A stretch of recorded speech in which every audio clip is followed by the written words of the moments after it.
பொருளாய் பொருளின் பொருளாய் தெளிவினும் தெளிவாய் சிறந்த மறிவின் மறுவாய் அணுவினுக்கு அணுவாய் மதித்திட பேரொழி அனைத்தும் பொறிவின் பொருவாய் விடிவின் விடிவாய் பூதளத்து உறைந்த பல்வுயிரின் கருவின் கருவாய் பெருத்தவம் புரிந்த கருத்தனை பொருத்துதல் கருத்து. இது நம்ம ஊரு கீழக்கரை சேர்ந்த சீரா புராணத்தை எழுதிய உமர் புலவர் ஐயா அவர் எழுதிய கடவுள் வாழ்த்து. உங்களுக்கு தெரியுமான்னு தெரியல, இருந்தாலும் உங்களுக்கு அவருடைய அந்த கடவுள் வாழ்த்தை சொல்லணும்னு ஆசைப்பட்டேன். உங்களுக்கு சொல்லிட்டேன். இன்னைக்கு ஒரு சிறந்த நல்லாள். அது நம்ம அம்மா அவர்களுக்கு, முதல்வர் அம்மாவுக்கு ஐக்கிய நாடு சபையினுடைய தன்னார்வலர் அதோடைய அடையாள அட்டை கொடுக்கறதுக்காக வந்திருக்கேன். அந்த டயத்தில் சொன்னாங்க இந்த ஃபங்க்ஷன் இருக்கு, நீங்கள் கலந்துக்கிறீங்கன்னாங்க. அதுவும் முக்கியமான ஃபங்க்ஷனு, மகளிர் தின விழா ஃபங்க்ஷனு. ஒவ்வொரு ஆண்மகனுமே இந்த மகளிர் தின ஃபங்க்ஷனில் கலந்துக்கிறணும். அது பெரிய கடமையாக நம்ம நினைக்கணும். எல்லாம் ஒரு தாயிட்ட இருந்து நம்ம எல்லாருமே வந்திருக்கோம். அந்த தாய்க்கு நம்ம பெருமை சேர்க்கணும். எல்லாம் அனைத்து ஆண்களுமே ஒரு சிலர் வந்திருக்கோம். அவங்களுக்கு சார்பாலும் சரி, வெளியில் இருக்க சார்பும் சரி, இந்த நேரத்தில் உங்களுக்கு மகளிர் தின வாழ்த்தை நான் தெரிவிச்சுக்கிறேன். கதிர் வெடித்து பிளம்புவில கடல் குதித்து சூடாற்ற முதுமைமிகு நிலப்பரப்பின் முதற்பிறப்பு தோன்றிவிட நதி வருமுன் மணல் தருமுன் நலமளத்த தமிழனிங்கே மதிமதுரை பெருவெளியில் பாண்டியர்கை பார்த்தவளே நின்னை யான் வணங்குவதும் நீ என்னை வாழ்த்துவதும் அன்னை மகற்கிடை அழகில்லை என்பதனால் உன்னை வளர்த்து வரும் ஓன் புகழ் சேர்த்தன் புலவர் தன்னை வணங்குகிறேன் தமிழ் புலவர் வாழியரோ தன்னை புகழ் தன்னிடத்தோடு சொல்லில்லாத தமிழை என் தாயை என் பாதம் போற்றி நினைப்பிள்ளைகளும் அத்தனையும் வடிவமின்றி நிழலாக தோன்றினும் சிறிய நெஞ்சு என்னை பிரிக்க மதிப்பிந்து வாழ்ந்தாய் உன் நிழல் கண்டு நானும் உன்னை வணங்குகிறேன். அன்னை தமிழையும் என்னை ஈன்ற தாயவும் என்னை தாங்கி நிற்கும் பூமி தாயவும் வணங்கி உங்களிடம் ஒரு சில நிமிடங்களில் பேசுறதுக்கு எனக்கு அனுமதி தரும் மாதிரி கேட்டுக்கொள்கிறேன். ஏன்னா உங்க முகத்தை பார்க்கும்போது ரொம்ப சோகமா இருக்கு. எல்லாரும் பேசி எல்லாத்தையும் கேட்டுட்டீங்க. உங்களுக்கு என்ன, நான் ராமநாதபுரம் மாவட்டத்தில் பொருளாதார குற்றப்பிரிவில் சிறப்பு சார்பாய்வாளராக கடந்த 5 வருடமாக பணிபுரிஞ்சுக்கிட்டு இருக்கேன். நான் காவலராக 97 ஜாயின் பண்ணேன். இப்போ நம்ம மாவட்டத்தில் பணிபுரிஞ்சுக்கிட்டு இருக்கேன். அதனால அந்த இப்போ நான் யூனிஃபார்ம் போடக்கூடாது, சிவிலில் இருக்கிறதுனால, அதாவது அந்த டிபார்ட்மெண்ட் சிவில் டிபார்ட்மெண்ட்டு, அதனால தான் நான் சிவிலில் வந்திருக்கேன். இல்லைன்னா உங்களுக்கு தெரியும், என்னோட அடையாளம் உங்களுக்கு தெரிஞ்சிருக்கும். உங்களுக்கு இதை சந்தித்து ஒரு சில நொடிகள் எனக்கு நான் சொல்கிற கொஞ்சம் ஆலோசனை கொஞ்சம் கேட்டுக்கிறேங்க. ஏன்னா நம்ம படிப்பு ரொம்ப முக்கியமானது. நம்ம படிப்பு இந்த வாய்ப்பு எல்லாருக்குமே கிடைக்கல. எங்கள் மாதிரி ஆளுகளுக்கெல்லாம் கிடைக்கவே இல்லை, சுத்தமாக கிடைக்கல. நான்லாம் 10th பாஸ் ஆனால் அப்படியே போலீஸ் வேலைக்கு அப்படியே 20 வயசுல ஜாயின் பண்ணிட்டேன். காலேஜுக்கு போனால் எப்படி இருக்குன்னு, காலேஜ் எப்படி இருக்கும், என்ன ஏது, அந்த கொடுத்தலாம் எனக்கு கிடைக்கல. அந்த வாய்ப்பு உங்களுக்கு கிடைச்சிருக்கு, நீங்கள் அதை பயன்படுத்திக்கிறணும். அதை நல்ல வழியில் பயன்படுத்தி ஆசிரியர்கள் சொல்றதை கேட்டு நம்ம சிறந்து விளங்கணும். ஆரியப்படை கடந்த பாண்டிய நெடுஞ்செழியை கேள்விப்பட்டிருப்பிய. அதாவது கண்ணையினுடைய அந்த கால் சிலம்பு இருக்குல்ல, அது தவறா தீர்ப்பளிச்சதுக்காக அவங்க இறந்துட்டாங்க. எல்லாமே படிச்சிருப்பியா, அந்த காலத்தில் படிச்சிருப்பியா. அவங்க சொல்றாங்க, உற்றுளி உதவி உருப்பொருள் கொடுத்தும் பிட்ட நிலை முடியாது கற்றல் என்று பிறப்பு ஓரனை உடன் வயிற்றுள்ளும் சிறப்பின் பாலால் தாய்மனம் தெரியும் ஒரு குடி பிறந்த பல்லூரிலும் மூத்தோன் வருகை என்னாது அவர்கள் அறிவுடையோன் 6 அரசும் செல்லும் வேற்றுமை தெரிந்த நாற்பாலோடும் கீழ்பார் ஒருவன் கற்பின் மேற்பால் ஒருவன் அவன் கண்படுமே. இது என்ன அர்த்தம்னா, என்ன விலை கொடுத்தாலும் நம்ம கல்வியை கற்க வேண்டும். அதாவது விலை கொடுத்தோம் பணம் இல்லை, கஷ்டப்பட்டு படிக்கணும். அதே மாதிரி ஒரு தாய்க்கு யாரை பிடிக்குன்ட்டா, நம்ம வீட்டில் ஒரு தாய்க்கு ஒரு 5 குழந்தை இருந்தா அதில் யார் கல்வி கட்டுறாங்களோ அவங்கள தான் பிடிக்கும்ன்றாங்க. மற்ற 4 பிள்ளைங்க பிடிக்காது. யாரு நல்லா படிக்கிறாங்களோ அந்த பிள்ளை தான் அந்த தாய்க்கு பிடிக்குமா. வேற மற்ற பிள்ளைகளுக்கு முக்கியத்துவம் கொடுக்க மாட்டாங்க. நீங்க நல்லா கண்கூட உங்க தாயே பாருங்க. நீங்க 4 பேர் இருப்பீங்க, அது யாரு நல்லா படிக்குமோ அதை தான் அந்த அம்மா செல்லமா வச்சிருப்பாங்க. அது மாதிரி ஒரு மன்னர் பதவியில 5 பேர் இருந்தா அதுல யாரு கல்வி கட்டுறானோ அவன் தான் அரச பதவிக்கு வர முடியும். மற்றவங்க 4 பேர் திறமை இருந்தாலும் வர முடியாது. ஏன்னா கல்வி கட்டுறவன் தான் அந்த நாட்டை வழி நடத்த முடியும். அதுபோல நீங்க என்ன, அதுபோல நம்ம இப்ப தாழ்ந்தவன் உயர்ந்தவன் கிடையாது.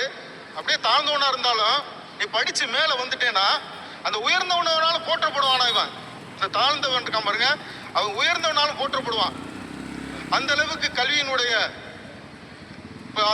அதிகாரம் பதவி அந்த நீ அடையணும்னா டாக்டர் அம்பேத்கர் சொல்லியிருக்காங்க, சாதியற்ற சமுதாயத்தை உருவாக்கணும்னு நீ நினைச்சீங்கன்னா என்ன செய்யணும்னா நீ படிக்கணும். நீ படிச்சா மட்டுமே இந்த நாட்டுக்கு நீ வந்து நன்மை செய்ய முடியும். நீங்க வந்து எல்லாருமே நம்ம பொறுத்தளவு பிள்ளைக்கு வந்து எல்லாருமே டாக்டர் ஆகணும், இன்ஜினியர் ஆகணும். என்னுடைய பீரியட்லயும் அப்படிதான் இருந்துச்சு, இப்போ அப்படிதான் இருக்கு. நீ அதை விட என்ன செய்யணும்னா மக்கள் பிரதிநிதி அதே ஆகணும். எம்பியாவோ எம்எல்ஏவோ நீ ஆனா மட்டும்தான் என்ன செய்ய முடியும், மக்களுக்கு சிறந்த சேவையை செய்ய முடியும். மற்ற எல்லாருமே அவங்க சொல்றத நம்ம கேட்க முடியும். எல்லாமே உங்களுக்கு கண்கூடா தெரியும். இப்ப நான் இப்ப வந்து என்ன மக்கள் பிரதிநிதியில உள்ளவங்க என்ன செய்யறாங்க, இப்ப அமெரிக்காவை எடுத்துக்கிறீங்க, சம்மதமேல ஒரு வெனிசுலா அதிபர் என்ன செய்யறான், அவன் போய் தூக்கிட்டு வந்து இவனுடைய கஸ்டடியில வச்சு அரெஸ்ட் பண்ணி வச்சிடறான். அதுக்கு என்ன காரணம், அவனுடைய பவர், அந்த பதவி, அந்த அமெரிக்கனுடைய அதிபருங்கிற பதவி. அதுக்கு அடைகிறதுக்கு மூல காரணம் என்ன, படிப்பு. ஆனா அதை செயல்படுத்துறதுக்கு என்னது, பதவி. அந்த மக்கள் பிரதிநிதியா நீங்கள் வரணும். நம்ம ராமநாதபுரம் மாவட்டத்திலேயே எம்பியாவோ எம்எல்ஏவோ நீங்க ஒவ்வொருத்தரும் என்ன செய்யணும், வரணும். அதே மாதிரி உங்களுக்கு ஒவ்வொன்றும் உங்களுக்கு திறமை இருக்கு. ஒவ்வொருத்தருமே வந்து இப்ப ஒவ்வொரு திறமை கையில இருக்கு உங்களுக்கு.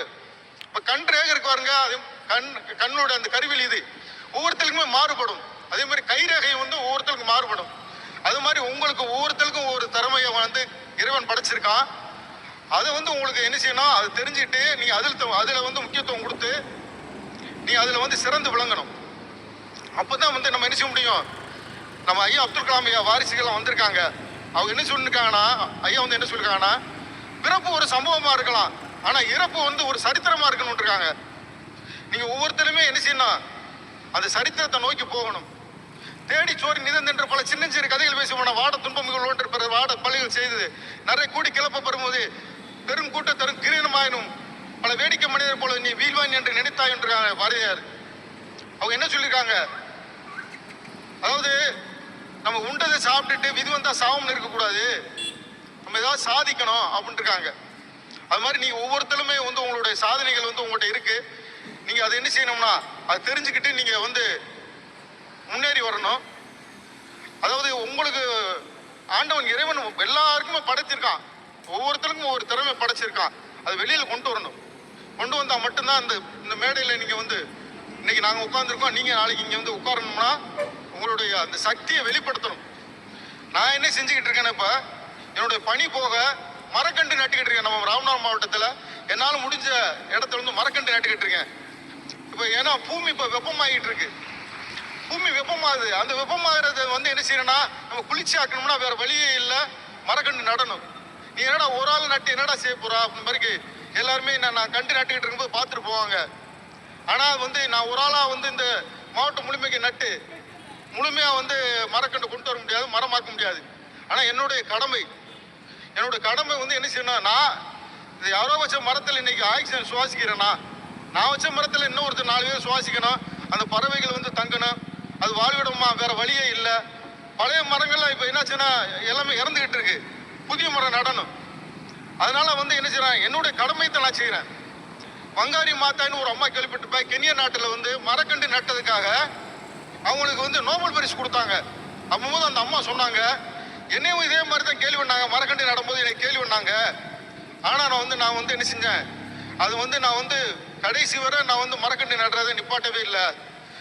முதலாக ஒரு 9 மரக்கன்று நட்டேன். நான் கடைசியா இறுதியாக 9 கோடி மரங்கள் நான் நட்டேன் அப்படின்னாங்க. அதற்காக அமைதிக்கான நோபல் பரிசு கொடுத்தாங்க. அப்போது வெளியில வந்து இது வரைக்கும் நோபல் பரிசு வந்து மரக்கன்று நட்டதுக்காக யாருக்கும் கொடுத்தது கிடையாது. அப்போது செய்தியாளர் கேட்கிறாங்க, உங்களுக்கு அமைதிக்கான நோபல் பரிசு உங்களுக்கு கொடுத்துருக்காங்களே, மரக்கன்று நட்டதுக்காக கொடுப்பாங்களா, அதனால என்ன நன்மை அப்படி மாதிரி கேட்குறாங்க. அப்போது அந்த அம்மா சொல்றாங்க, நான் ஒரே ஆள், சின்ன ஆளு, உங்களுக்கு ஒரு கதை சொல்றேன். நீங்க ஹம்மிங் பேர்டுன்னு இருக்கோம் சீட்டு, அதாவது தேன் சீட்டு கேள்விப்பட்டிருக்கீங்களா, யாருக்காவது தேன் சீட்டு பார்த்திருக்கீங்களா? ரொம்ப பறவைகளே குருவில ரொம்ப சின்னது.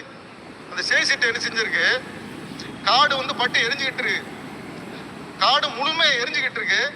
அந்த தேன் சீட்டு என்ன செஞ்சிருக்கு, பறந்து போய் பக்கத்தில் இருக்கிற ஏரியில இருந்து அதனுடைய சின்ன அந்த அந்த மூக்குனால அந்த வாயினால அந்த தண்ணீரை எடுத்துட்டு போய் அந்த காட்டில், அந்த எரிஞ்சுக்கிட்டு இருக்க காட்டில் என்ன செய்யுது, அது 2 சொட்டு 3 சொட்டு தண்ணியை விடுது. அதுபோல திருப்பி வருது. திருப்பி வந்து அந்த அதனுடைய நாவால வந்து என்ன தண்ணி எடுத்துட்டு போய் அந்த காட்டுல தீ எரியிற காட்டுல வந்து அமர்த்துது. எல்லா பறவைகளும் எல்லா விலங்குகளுமே பார்க்குது. இது என்னடா இது, இந்த என்ன வேலை செஞ்சுக்கிட்டு இருக்கு, தீ எரிஞ்சுக்கிட்டு இருக்கு, இதுவே அமர்த்தவே முடியாது. இது போய் இது வந்து இதே சின்ன பறவை இதனுடைய சிறிய நாவலை வந்து தண்ணி எடுத்துட்டு போய் அமர்த்துது அப்படின்னு மாதிரி கேட்டிருக்கு. அப்போதான் சொல்லுச்சு, கண்டிப்பாக எனக்கு தெரியும் நான் வந்து இந்த இவ்வளவு பெரிய எரியிற தீயை வந்து அமர்த்த முடியாதுன்ட்டு. ஆனா என்னுடைய கடமை அது, எனக்கு தெரிந்ததை நான் செய்யறேன். என்னுடைய சிறிய அந்த நாவாலை வந்து என்னால என்னுடைய முடிஞ்ச அளவுக்கு நான் நினைச்சிடறேன், சிறிய நாவாலை எடுத்துட்டு போய் தண்ணி எடுத்து